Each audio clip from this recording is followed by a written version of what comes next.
Close your eyes for a second. Imagine it is the end of a long day. You are sitting with a friend, the tea is warm in your hands, and they look at you and ask a very simple question. How is your day? And that is where my brain stops, Maria. I want to tell them about the beautiful bird I saw, or the funny mistake I made at work, or even how tired I feel. But when I open my mouth, only one word comes out. Good. Or if I'm feeling brave, it was busy. It was good. It was busy. It was fine. These are the three walls of the English learner. We call them the summary trap. When you use these words, you aren't sharing your life. You are closing a book before the story even begins. You have all these memories and feelings from the last 12 hours, but you don't have the thread to sew them together. It's frustrating. I feel like my life is a movie, but when I speak English, I only show the audience the title card. I don't show them the action, the colors, or the emotions. I feel like a boring person, even though my life isn't boring. You are not a boring person. And students, you are not boring either. You simply haven't learned the art of the narrative yet. In your native language, you tell stories naturally. You use sequence markers to show time. You use emotional adjectives to show how you felt. You use highs and lows to create a rhythm. Today, we are going to take your boring day and turn it into a masterpiece of English conversation. But Maria, my English is only A2 level. Can I really tell a masterpiece story with simple verbs? Smiling. Absolutely. A great story isn't about big words. It's about connection. Think of a movie. Sometimes the most beautiful scenes are just a character making tea or waiting for a bus. It's the way they show the moment that matters. Today, we are going to give you the tools to do exactly that. Over the next 20 minutes, we will explore 4 vital chapters of your story. 1. The story skeleton. How to use sequence markers like first, then, and finally to give your listener a map. 2. The highs and lows. How to add flavor to your day so it doesn't sound like a grocery list. 3. The irregular power verbs. Mastering the past tense verbs that actually matter. Went, saw, felt, and thought. And then what happened? I've always wanted to be the kind of person who can hold a conversation at a dinner table or a cafe without feeling like I'm taking an exam. That is exactly what this is. This isn't an exam, it's a bridge. By the end of this lesson, when someone asks you, "How was your day?" you won't give them a one-word answer. You will give them a window into your world. The rain is falling, the tea is hot, and the library is quiet. I think it's the perfect time to start. I agree. Let's leave the summary trap behind. Take a deep breath, find your inner narrator, and let's move into section 1, the story skeleton. To build a house, you need a frame. To tell a story, you need a skeleton. Without a skeleton, your story is just a pile of words that fall on the floor. I think my stories are usually just piles of words. I say, I woke up, I ate, I went to work, I came home. It sounds like a robot is speaking, Maria. It sounds like a list, and lists are for grocery stores, not for friends. The secret to sounding like a natural speaker is sequence markers. These are the road signs that tell your listener where the story is going. Let's look at the 4 most important markers for an A2 B1 student. First, this is your starting pistol. It tells us the day has begun. Then/next, these are your steps. They move the action forward quickly. After that is a bridge. It connects 2 related actions and gives the listener a tiny break. Finally is your anchor. It tells the listener the story is finishing so they can prepare to speak. Okay, so I take my robot list and I just add these words. Exactly. Let's try it together. Kaito, give me your robot list for this morning. I woke up, I made tea, I sat on the balcony, I started my drawing. Now, let's add the skeleton. Listen to the difference. First, I woke up. Then, I made some hot tea. After that, I sat on the balcony for a while. Finally, I started my drawing. Wow, it sounds smoother. It feels like a real memory now, not just a report. Be careful, there is a trap in section 1. Many learners use the word and too much. I woke up, and then I ate, and then I went, and then... I do that. It's the easiest way to keep talking. It's easy, but it makes you sound tired. To sound more professional and fluent, you must change your markers. Instead of and then, try next. Instead of and then, try after a while. Instead of and then, try soon after. I want you to try this right now. Think about the first 3 things you did today. Only 3. First, after that, finally. Pause the video for a moment and say it out loud. Don't worry about the past tense being perfect. Just focus on the skeleton words. Did you do it?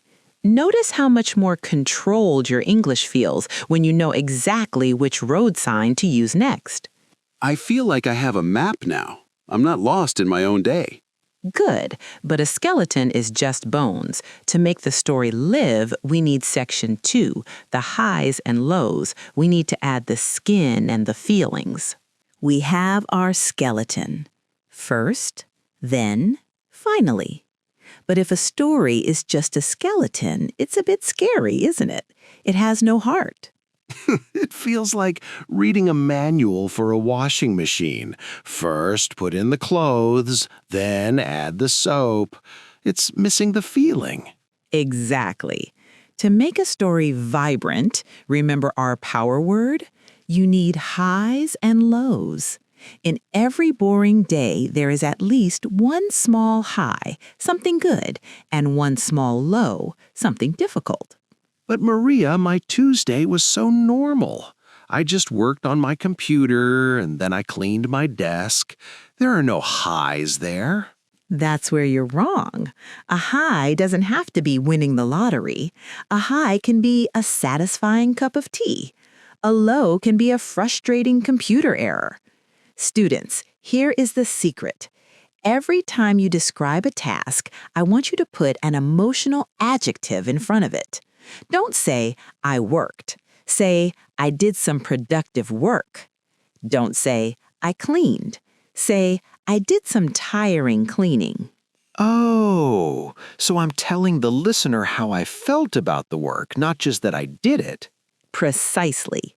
If you say, it was a stressful morning, I immediately want to know why. You've created a hook. Now I'm listening to your story, not just your list.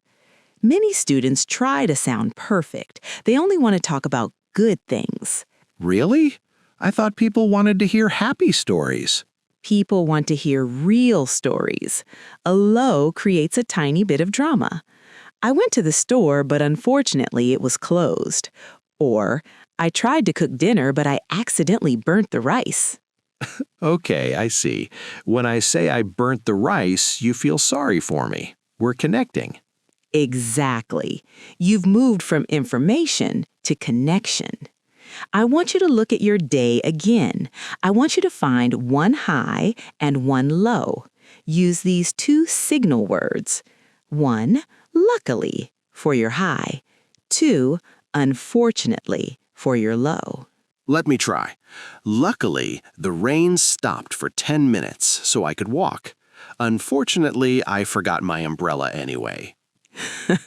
Perfect, Kaito. See how that feels like a real conversation now? Students, try it. Write your luckily, unfortunately pair in your notebook right now. Don't be afraid of the low.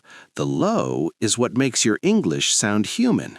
We have our skeleton, and we have our skin. But if the skeleton doesn't move correctly, the story feels broken. I'm talking about irregular verbs.